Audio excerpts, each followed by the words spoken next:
So welcome everybody, and thank you for coming today.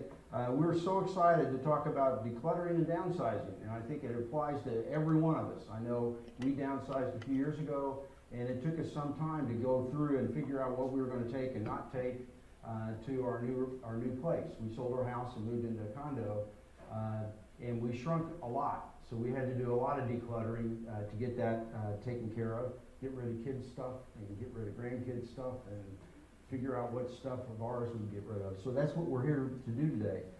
Lynn Henderson, and Lynn is here in the room, there, have been together a long time. We've been married 44 years, and I have been partners for that long in everything we do. And one of them is the world of real estate, which started 20 years ago for us. And about 10 years ago, we realized what we liked doing, what we wanted to do was serve seniors. And we got educated to do that. We are educators, advocates, and real estate professionals in that order. And we're educators in the senior world. We've done a lot of studying. We've done a lot of credential work. We're certified senior housing professionals and certified senior downsizing coaches. That works a lot when we're coaching people, guiding people as they're downsizing, the skills we learn there. And now, and that's through a group out of Oklahoma City called the Seniors Real Estate Institute. And now we're on faculty there, and we teach other real estate professionals who want to learn how to do this. We want to empower you through education, and we found that was very, very important. Lynn and I met teaching high school at Lyman High School up the road here. And so we're educators at heart. We always have been. I had a couple of derailments along the way in the corporate world that I was always teaching when I was doing that for some reason. And so we came back to it, and we knew when we got to working with seniors, it was very important for us to educate. So I'm going to say what I told you I was going to say. We're not here to sell you anything. And at the end, I'm going to ask you if I tried to sell you anything, and I'm sure you're going to say no. We want to share the knowledge we've gained through our experience and through our training and provide that in a formal education setting. And we call that Great Transitions. And that's who we are, Great Transitions. We've trademarked that. That's us. That's what we do. And we're quite happy to be here. We guide you through housing transitions, basically. You're downsizing in your own home. That's a housing transition. To stay there as long as you can. Probably that's the goal of most of us. If you're wanting to do something quicker, I know people in the room that we're working with currently who are in the process of moving to a community or moving to maybe a condo or a smaller home. So that's what we do. I think Beth made a really good point, it is a process. It is not an event. If you're planning it and doing it, it is a process. And it can take a year, 18 months, 2 years. It just depends on what you want. So if we go to the next slide.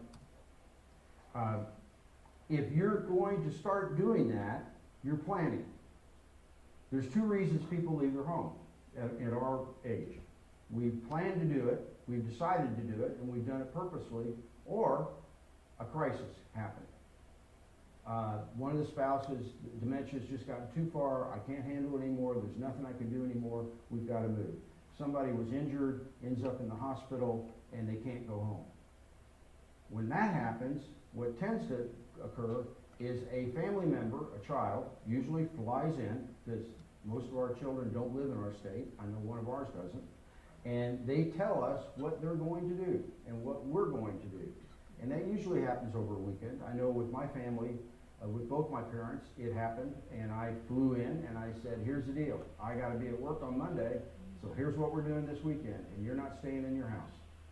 Now, that may sound harsh, but that's the reality, and that's what we see all the time with people. I don't know that we want somebody coming in and telling us to do that. So that's why we do the educational seminars. That's a big piece of the Downsizers Club to get people moving in the right direction. And so the next one. I found this, decluttering excuses for holding on to stuff you don't need. I might need it someday. That was my mother. Oh boy, she was going to need everything someday. I want my stuff to go to a good home. These are all things we're going to cover in the Downsizers Club. It's not hurting anyone. Well, actually it is, and we'll talk about that with our panelists. And my children might want it someday. I will answer that question. No. I'll answer it another way. Your kids don't want, I'll rephrase it. Our kids don't want our stuff. We were with our two sons and their families, I said, a couple weeks ago, and I'm asking, hey, do you want this? Do you want this? My son is a doctor, he just opened an office. We've got some things, Matthew, why don't we bring them up, you can use them in your office. No, I don't want them, but you can use them in your office. I still don't want them. So our kids don't want our stuff. And the last one is I paid so much for that. We hear this about furniture all the time. I paid $3,000 for that Hendron dining room set. Well, you paid, what did you pay for the last car you bought? Did you expect to get that price back, right? You used it. You got your use out of it. It served you well. You moved on. Well, if you never sat at that dining room set and it was just all in the showroom, I guess maybe you think you should get that money back, right? But you've used it. You've sat at it. You've had meals at it. It's got nicks in it. It's got stains on the seat because that's what happens to dining room furniture, especially if you have grandchildren. And so it's used furniture. So it's not worth what you think. Next.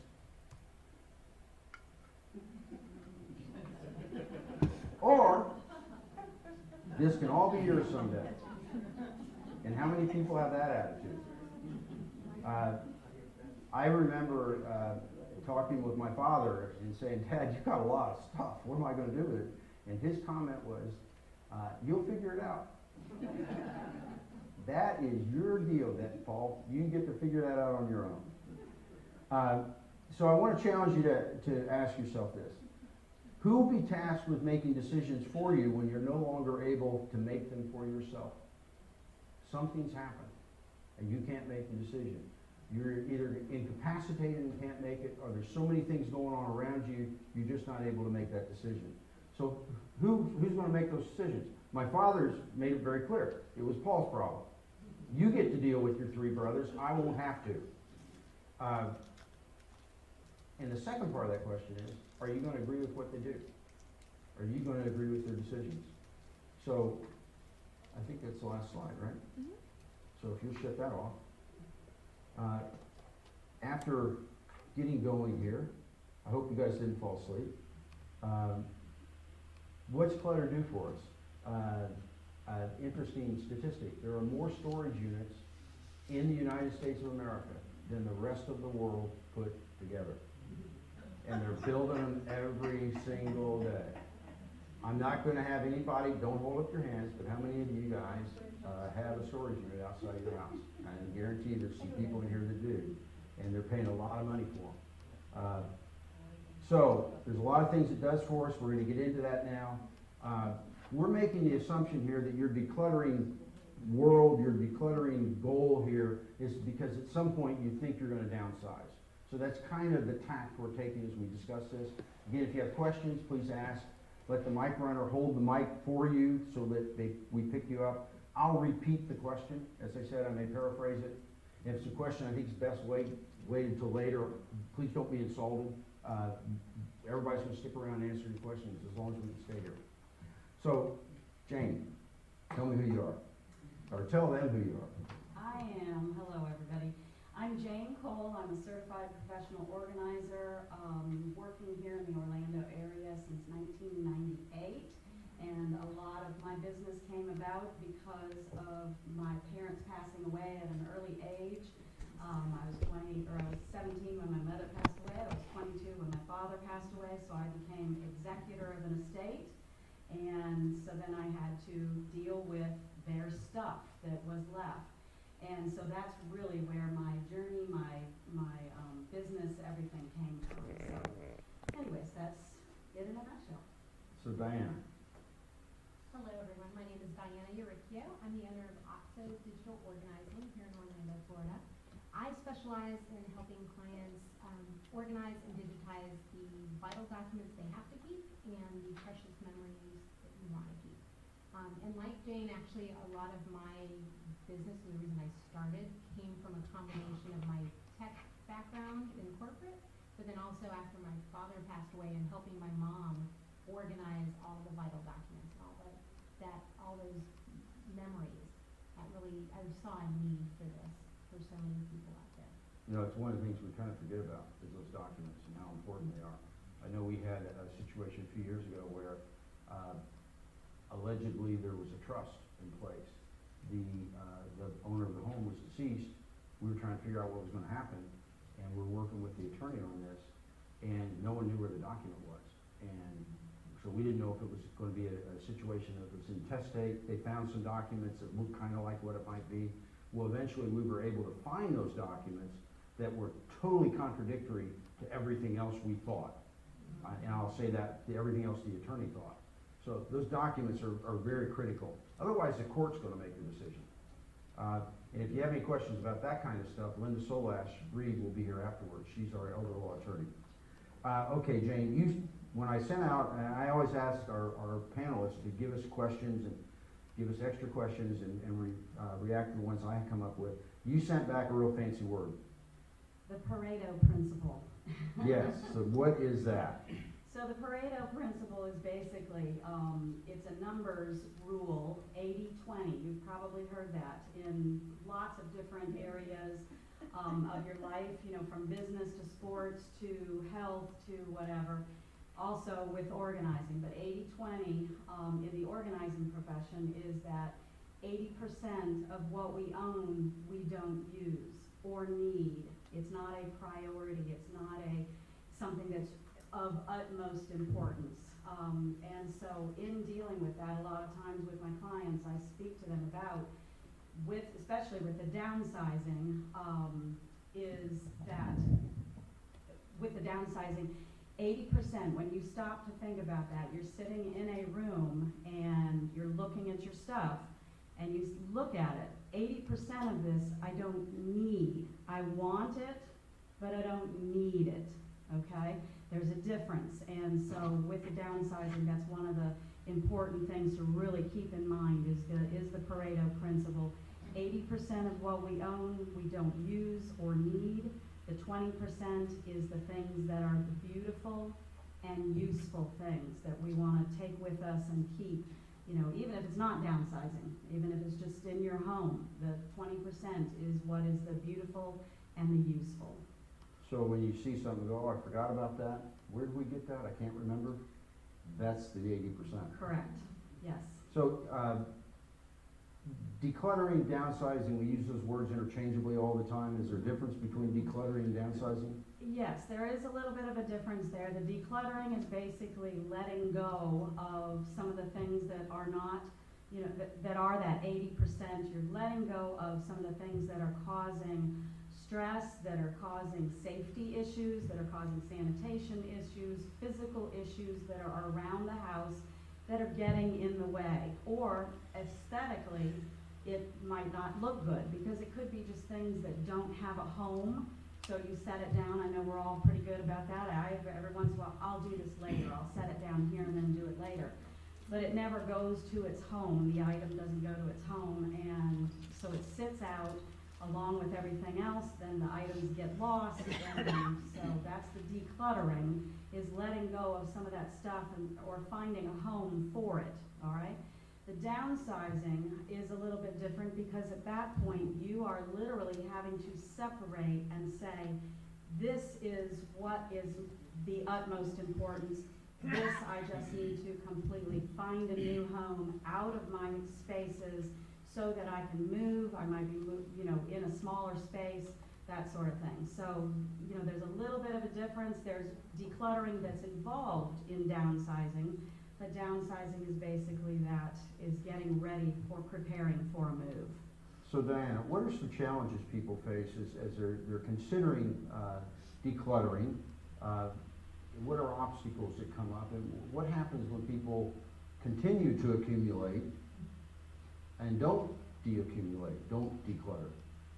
Well, I often tell clients it usually comes down to one of three things, or a combination of these three things.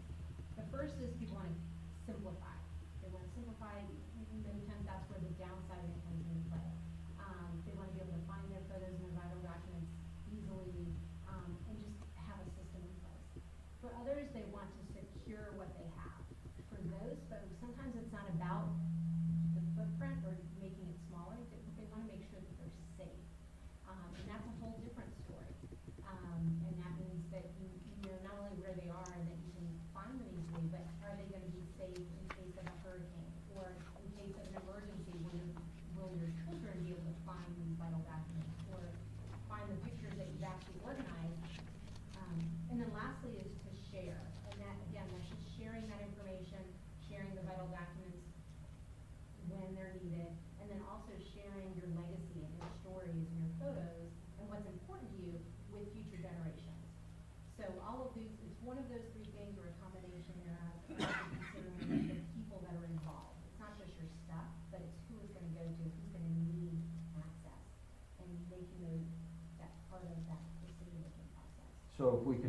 to accumulate, and continue, which we do, we all do. I use the example, when we owned a home, we were in, the last home we owned, we were in 25 years, we were in homes for almost 40 years.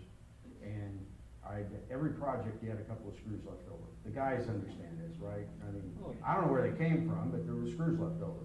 And so I'd throw them in a bin. Well, I had a jar, a half-gallon jar full of screws that belonged somewhere, but I never figured that out.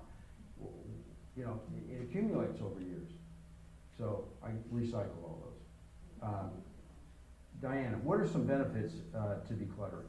You kind of touched on some, but and are there short, long-term benefits? And you kind of go into that, and I want to have Jane follow up.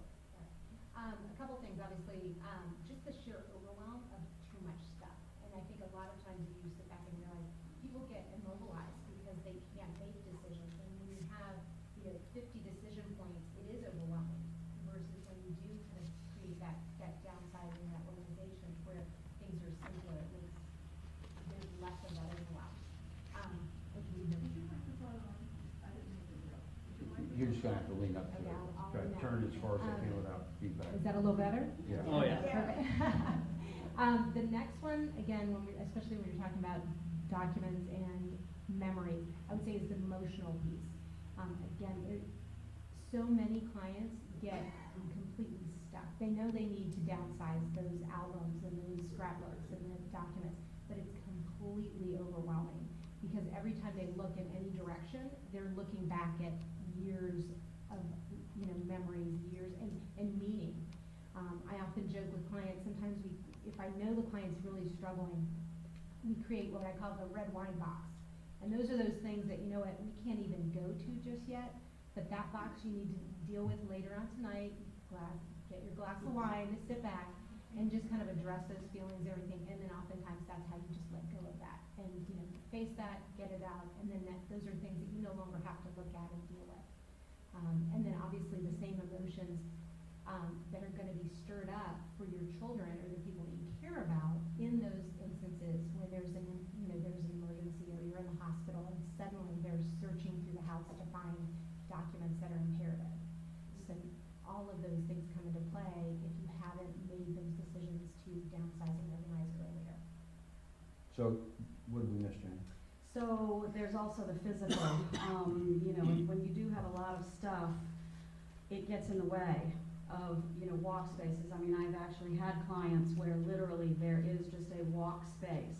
All the seats are filled with things, all of the furniture is filled with things on top, around, on the floor. So the physical part of it, the danger of that, because I know that you've heard sometimes of hoarders who they've actually found because the clutter has fallen and they've either, it's either tripped them up or it's fallen on top of them. So that safety physical aspect, the sanitation of it, you can't clean when there's clutter all over the place. If it's on the floor, you can't vacuum. If it's on the countertops, you can't clean. That's where the bugs like to get in there and find little compartments in there to set up their homes. So, there's that. Just the safety, sanitation, physical, emotional part of all of this, so they're all benefits for decluttering. It's a term we use, it's an actual term called trail homes, T-R-A-I-L, trail homes. And it's not meant to be insulting at all, but it's a term we use. And this is a good indication of somebody probably ready to downsize. And if there's a trail from the bedroom to the kitchen, to the family room, to the kitchen, to the bedroom, to the bathroom and back, you're not using the other rooms. You don't need them anymore. And that becomes what happens to us. I know in our home there were 2 children's bedrooms that they were there. We didn't use them. We didn't go in them. We had a living room that we walked through, but we rarely used. So that's a term that we use. So Jane, where's somebody start? You decided to downsize, you know where you're going to a condo, you're going to a retirement community, but wherever you're going, it's going to be smaller because you don't need that big yard and all the other things that come with a house.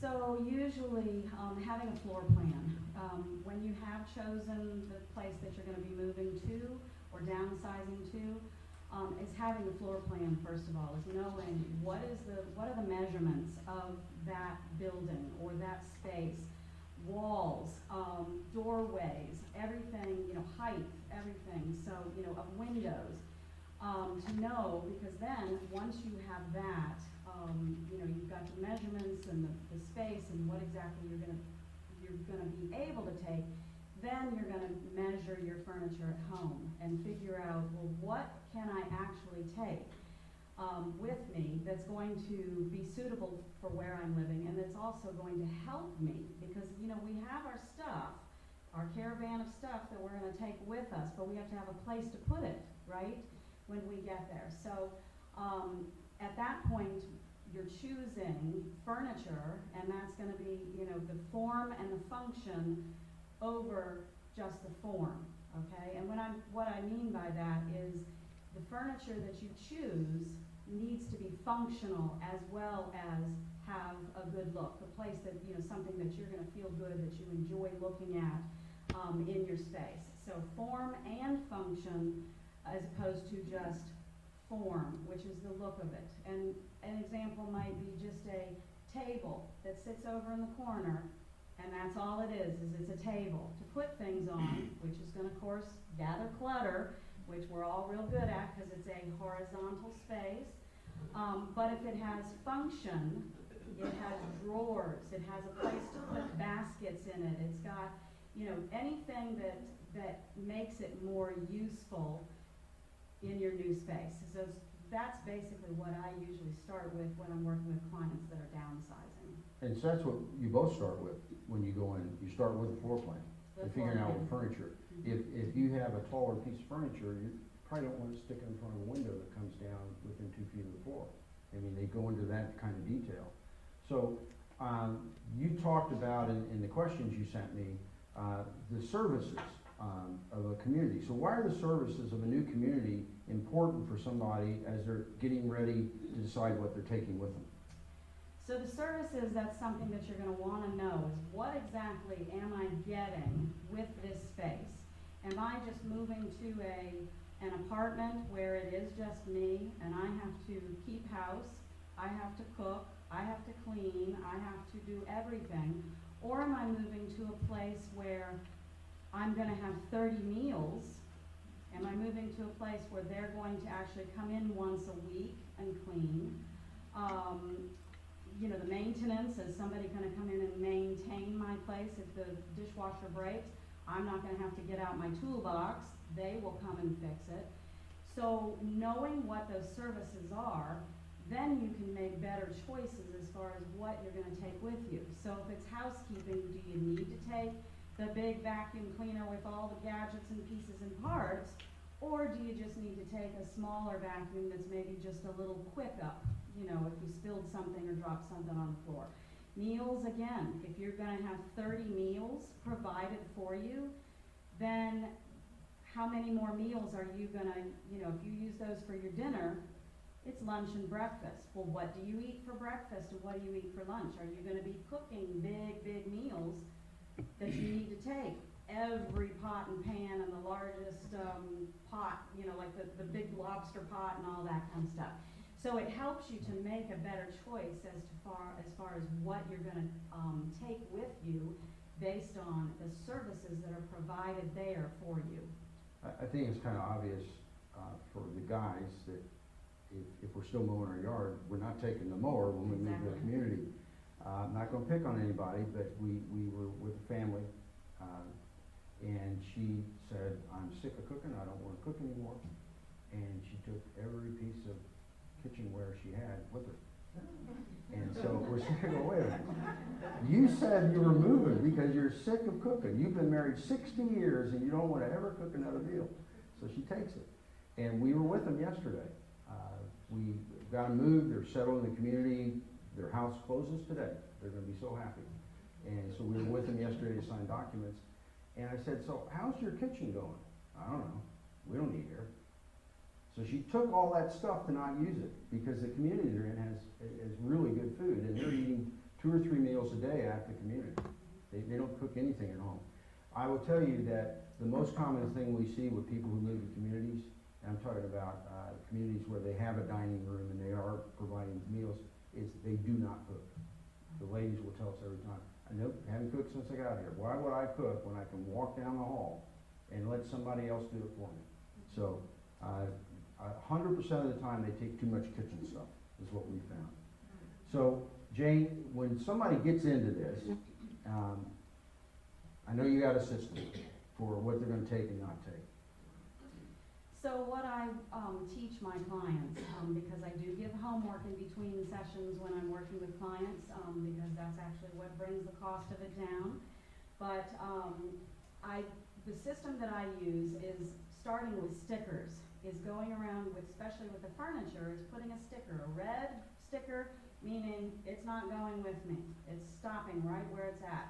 Or a green sticker, this is going with me, okay? This is a go.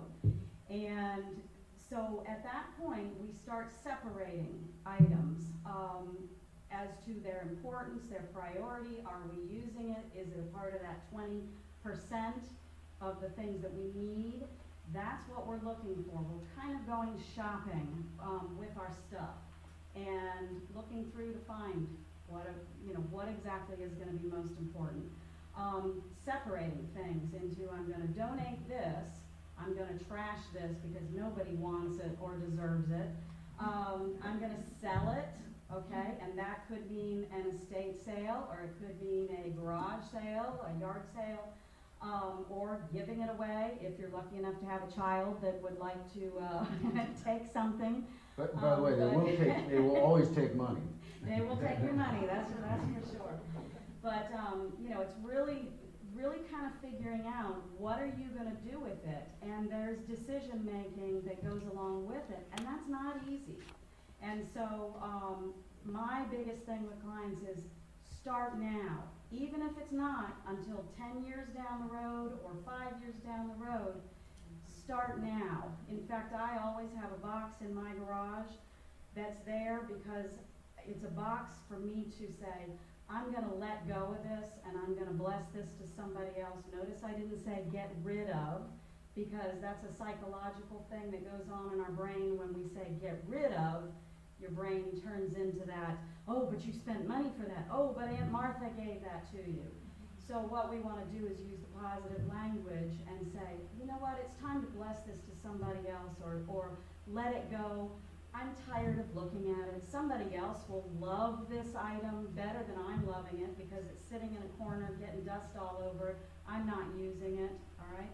But basically that's what we're doing, is separating things, using the green and red stickers to separate it, get it ready, and say this is what's going to happen, and have zones in our homes or in the home to prepare for that move. That's when you're ready, you're getting ready to move. So. When we do initial consultation with people, we go over the red-green sticker system, and because there's some things we can get them started on before somebody like Jane or Diana comes out to work with them, because we provide that service to people who decide to work with us. However, photographs is something we can't do anything with, because I don't know what is a good photograph and what's not. So Diana, talk to us about photographs and how people deal with those. The 60 years of pictures. Yes, and sometimes, by the way, it's often not just 60 years, because I guarantee many of you have your mother's photos and your aunt's photos and your grandfather's slides. So it's multi-generational collection of memories. And many times it's hard for folks to even fathom the idea of throwing away pictures or getting rid of things. But again, you're trying to downsize that, and you're trying to create a legacy collection that can be passed on and that will be meaningful to future generations.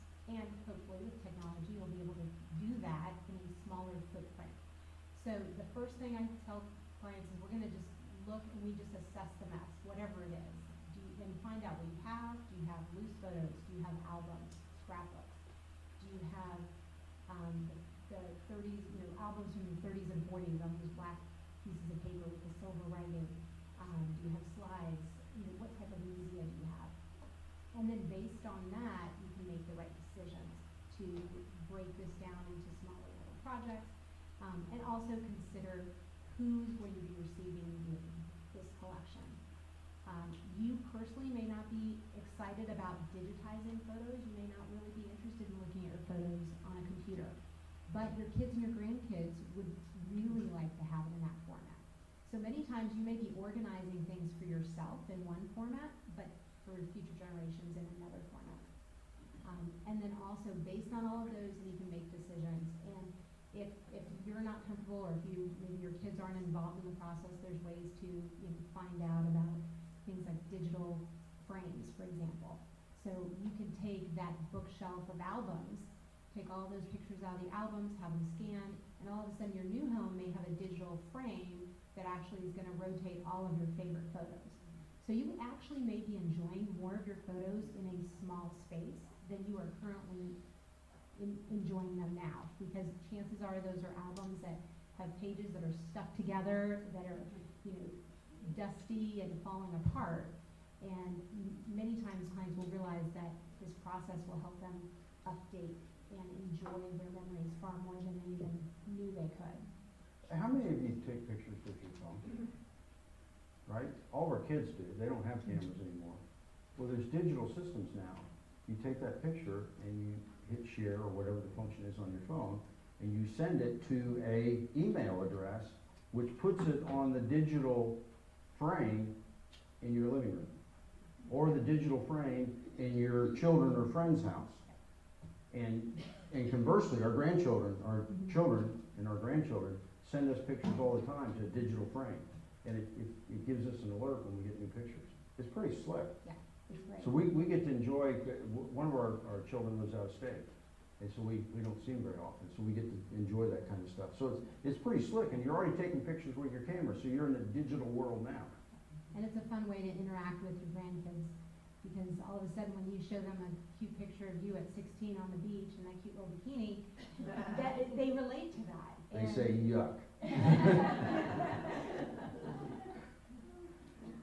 So what else beside, because we're talking about digitizing, what else beside pictures can we digitize? And talk a bit about the digital process, or the digitizing process, because I know what they're thinking. I don't have the equipment to do that. I don't know how to do that. How would I digitize anything? Absolutely. And even for the do-it-yourselfers, many times it's not even advisable to get that equipment, because chances are you're going to do this one time, because many of the things you're going to digitize, you will never have to digitize again. But some things that you could digitize in addition to your photos and your albums might be creative memory albums. I don't know if anybody has those 12 by 12 page albums that you created for kids or grandkids. Oftentimes you make that for the whole family, or to commemorate a trip. Once you digitize them, that can be scanned on specialty scanners. But then you can also have that all put onto a USB drive and make multiple copies. So all of a sudden that one album that you can now share with 5 kids and 10 grandkids, and everybody gets their own USB drive.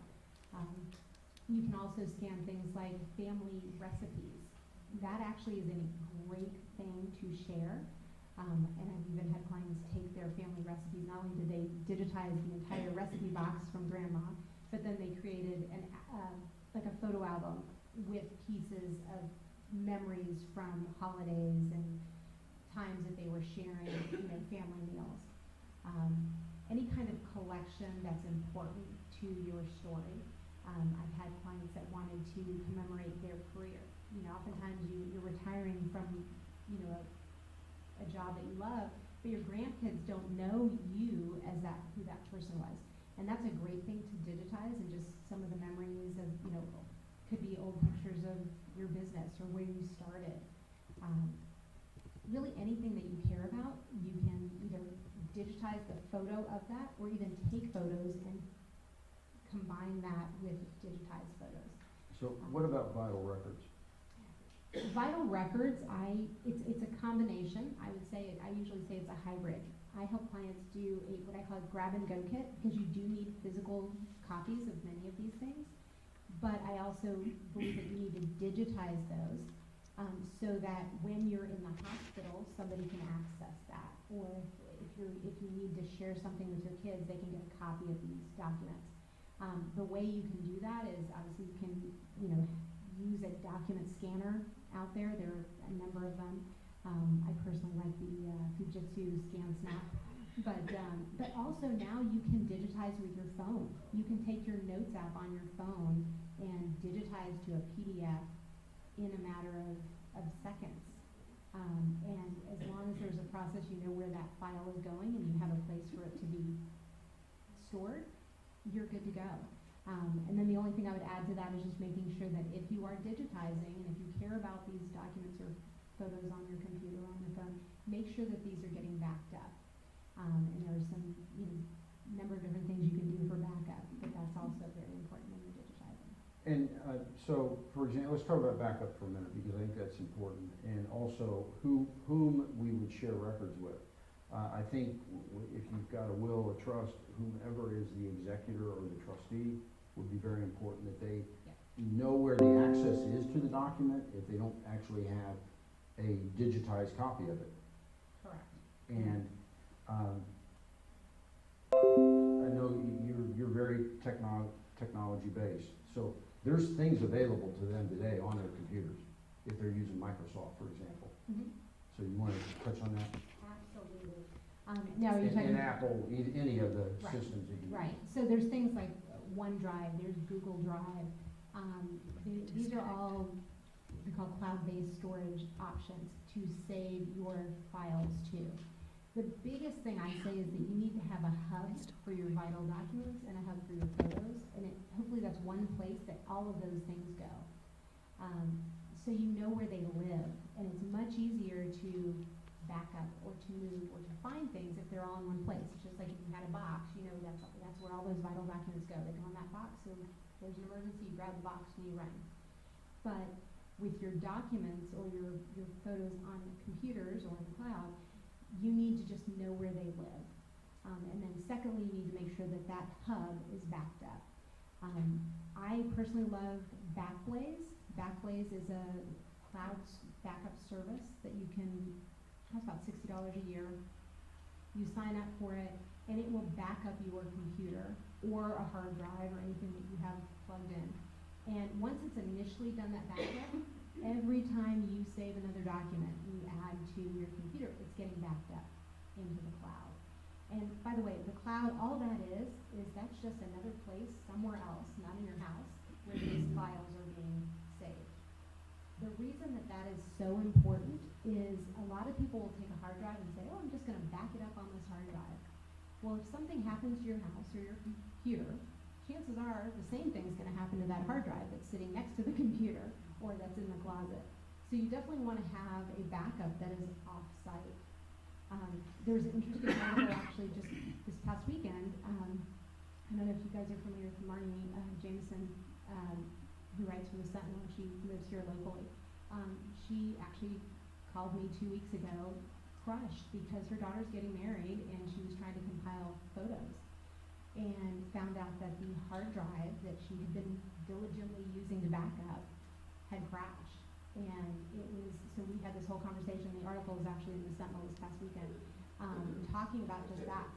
Some people that are super organized, that make a living of, keeping their home and vital documents organized, can lose items if you don't think about that backup and what that looks like. So, and for example, if you're using an accountant for your taxes, they're not putting those in a folder in a file cabinet. They're scanning them so they can send you a scanned copy after they're finished. The same would be for an attorney who's doing the documents for you, whether it be a will or a trust.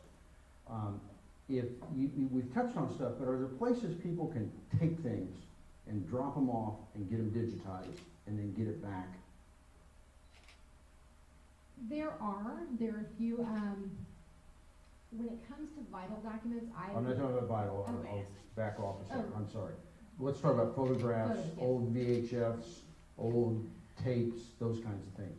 Yes. When it comes to looking for an expert, I'm a member of a community called the Photo Managers. You can go to the photomanagers.com. You can look up, you can look for a certified photo professional anywhere in the country. What I recommend there is just make sure you understand what they're good at and what their specialties are, because there are a lot of different specialties. from loose photos to scrapbooks and albums to media conversion. I personally work with all of those, but it's only because I have experts behind me that I can work with on certain types of media. Also, if you're looking to organize your digital photos, you need to think about what platform you're on. Are you a Mac or a PC person? Just make sure that you're getting an expert that is well versed in what you use them to organize for you. So there's those experts. There are also companies like Scan My Photos, and that you actually box up your items, Legacy Box, things that you box up your items and you're sending them away to get digitized. With those, just make sure you're working with a reputable company. You do have to consider it, obviously you're shipping those, and you have to make sure where those are actually being processed. There are some companies that are actually shipping those overseas to do that. But there are definitely options. And then locally, there are, there's a couple different camera shops and stuff that does some digitization as well. So we've talked around a lot of issues, decluttering, how to do all that. But there's people that will help you guys do that, and you're two of them. So, what do you guys do when you go in? What is the rate in Orlando, approximately, or range of what people charge to go in and help people when they want to declutter? So, Jane, why don't you start?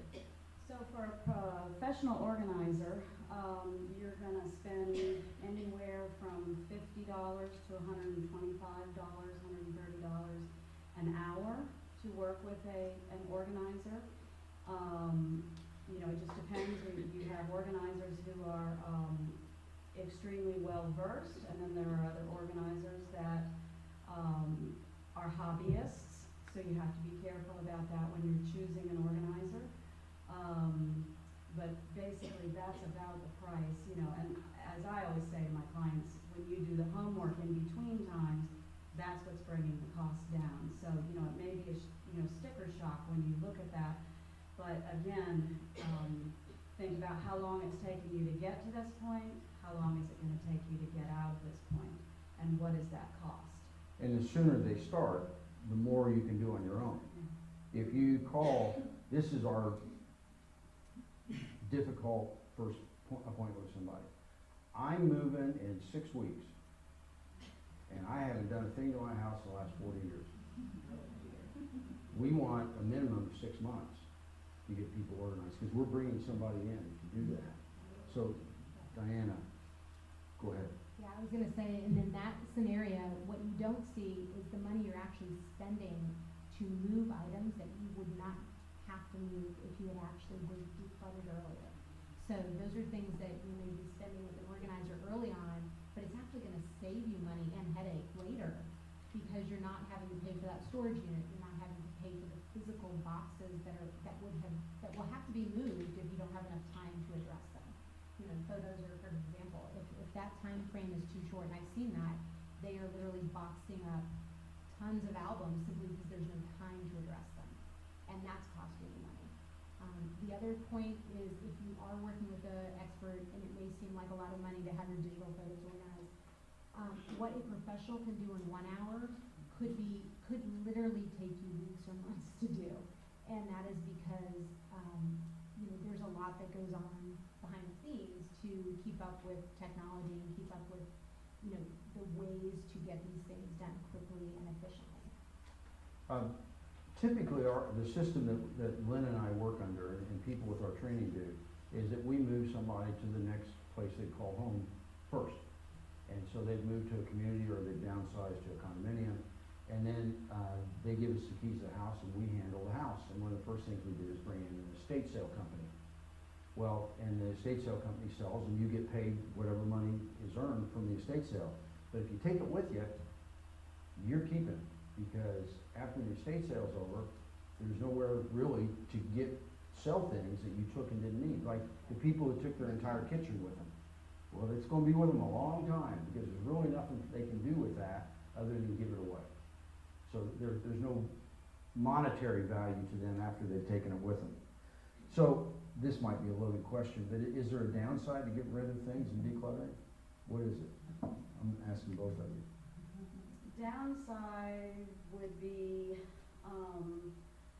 gosh, I let something go that I didn't mean to let go of. But again, sometimes we place more importance on an item because we're emotionally attached to it.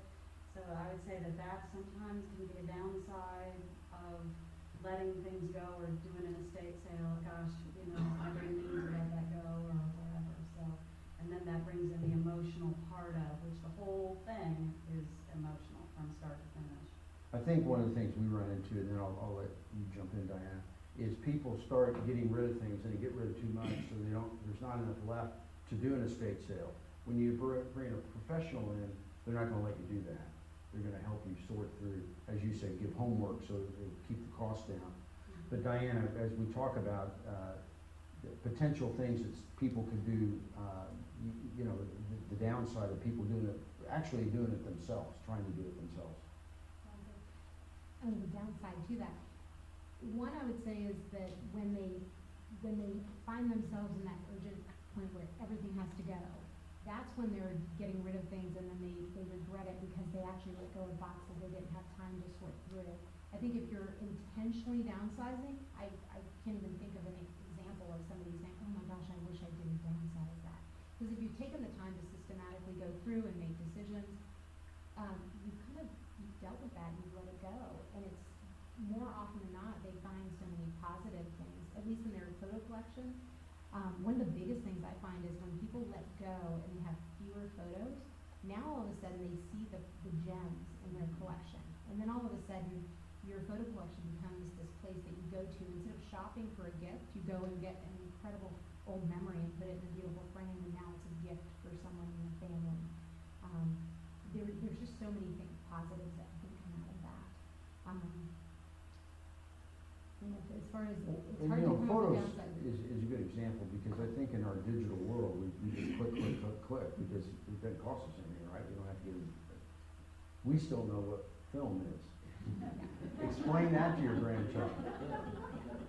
I said something to one of my grandchildren, I remember the good old days, 12 pictures, 24 pictures, and then you had to pay for it. What are you talking about, Grandpa? They had no idea what I was talking about. So we get all these pictures, and we got 12 pictures of whatever it is, a grandchild playing, and one of them's in focus, and we keep all 12. So, we don't need to be doing that. And I would like to add too, is that, with estate sales, if you're looking at that as an option, a lot of estate sales, and not all of them, it depends on the company and what exactly their focus is, but they will sell everything down to the can of soup in the pantry. So if, you're getting down to that point and it's like, I haven't done the pantry and it's open, or it's closed food, brand new something in there, let them sell it, because then you can buy it on the other end, right? They will sell anything and everything, a lot of them will, but as long as you've gone through and kind of separated and gotten it, this is what I'm taking with me, this is what I'm not.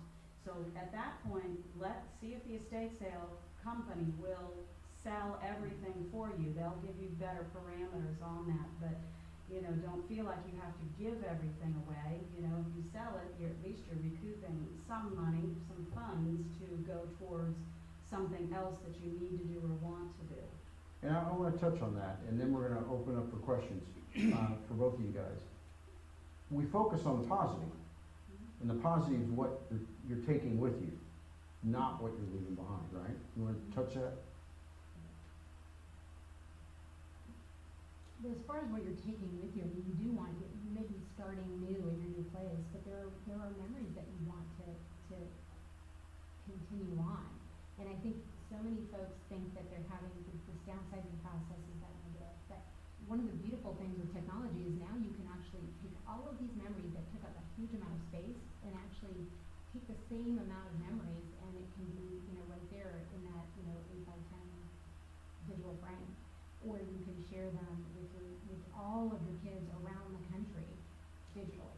So that if there's technology, there's a lot of incredible benefits to utilizing technology with your photos and documents to, share and make sure that they finding, as I speak to a lot of my clients, beautiful and useful.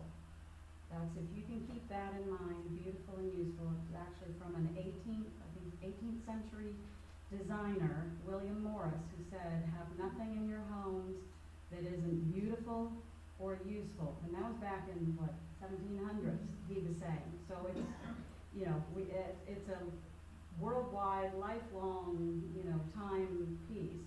But have nothing in your home that isn't beautiful and useful. If it's nice, then maybe I'll use it.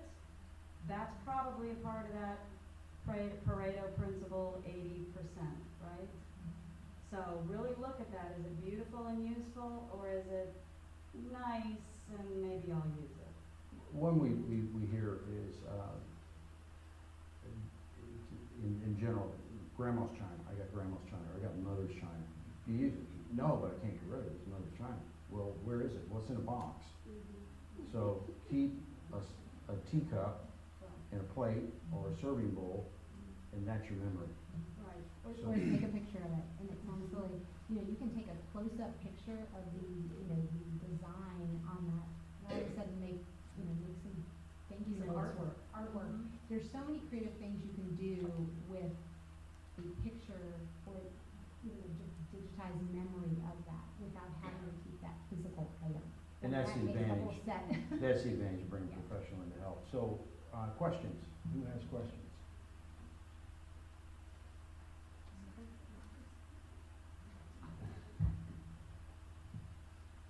Yes, sir, Mike. Wait just a second. Let her bring the microphone. Yeah, otherwise, it doesn't pick up. That's why we.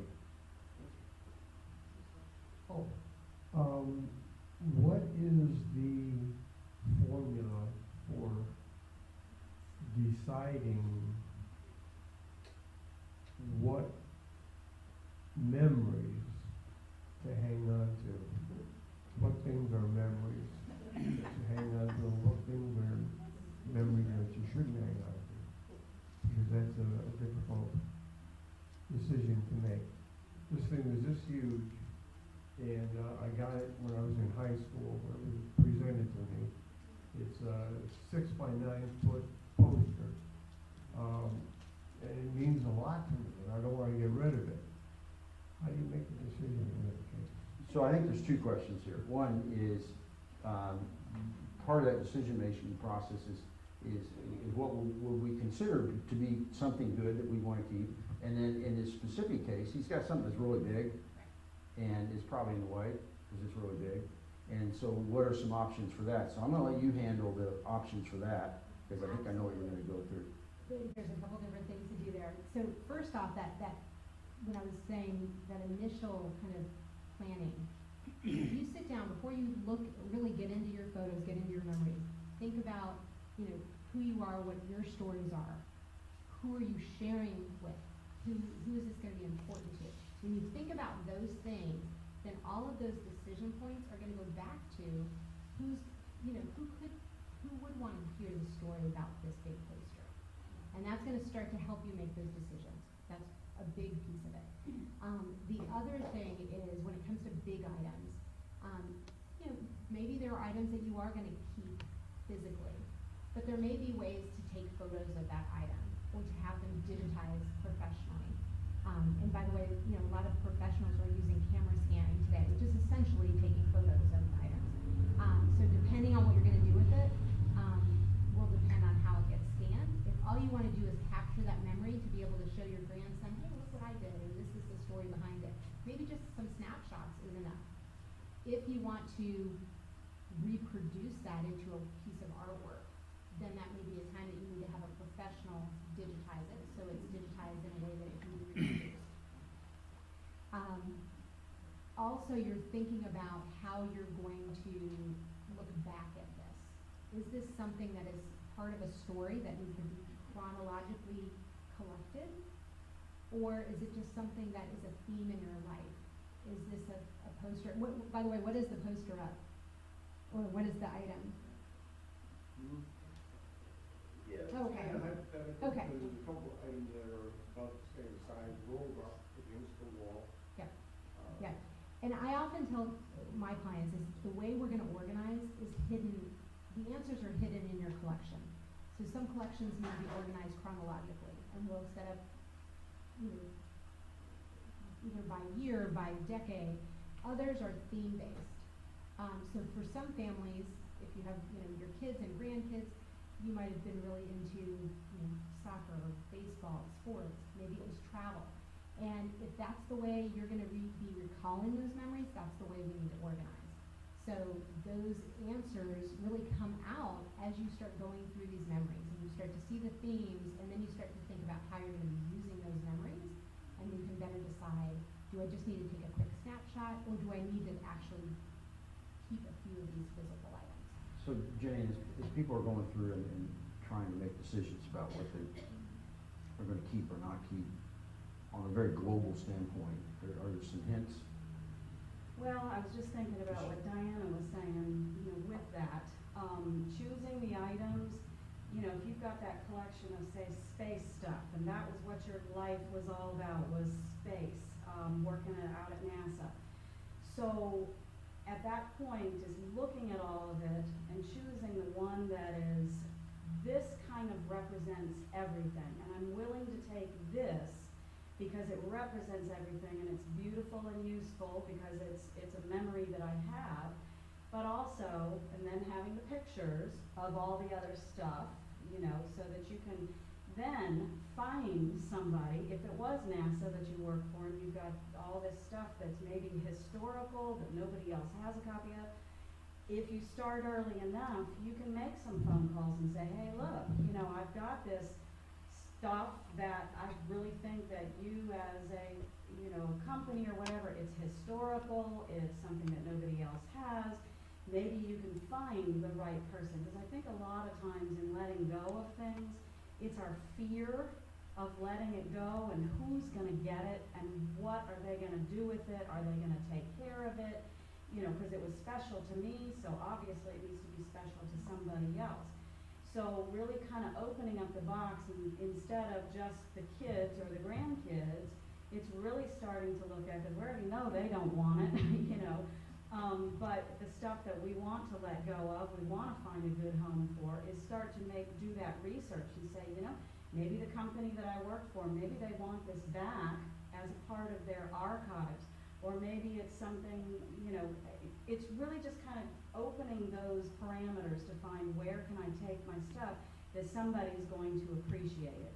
It will, even if it does go to Goodwill or Salvation Army, somebody is going to go, oh, that's exactly what I've been looking for. Now, we don't ever see that end of it, because once we let go of our stuff and we, you know, take it there, they put the price tag on it and it sells, so we don't see who it gets to go to, right? So, but we just have to trust that somebody is going to go, that's exactly what I needed or wanted, or, you know, is gonna fit. So, yeah, sentimental items are difficult. And not to plug the Downsizers Club, but that's a lot of the things we're dealing with. So there's some other questions? What Right do behind you do with Mike. blended households, when two people come together with their own belongings, their own furniture, everything, and try and put it together in one house? So your question is, What do we do with oh, when you have a blended household, you've got double the stuff. Yeah, they bring all their furnishings and things over to your house, and it's overwhelming. You got a quick answer on that one? Part of it's compromise, but part of it is really looking at and sitting down together and saying, okay, what are our priorities here? What's our color scheme? You know, something as simple as that. What's the color scheme? What do we want our place to portray to others?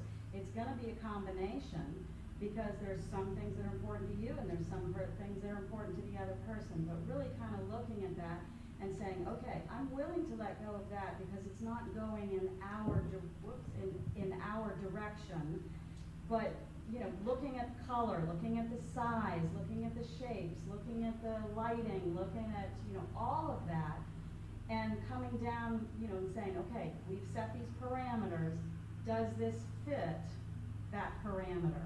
Does that make sense? Yeah. I thought it was easy, that the gal kept her stuff and the guy stuff went. And sometimes. Yeah. I guess, I don't know, I guess I missed something. Okay, any other questions? And then. Could we have we'll do contact Marilyn next. information for each of you?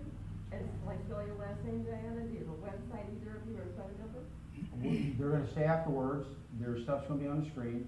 On the video, you'll get an email in the next few days, they'll have all their contact information, and it will also be on the video.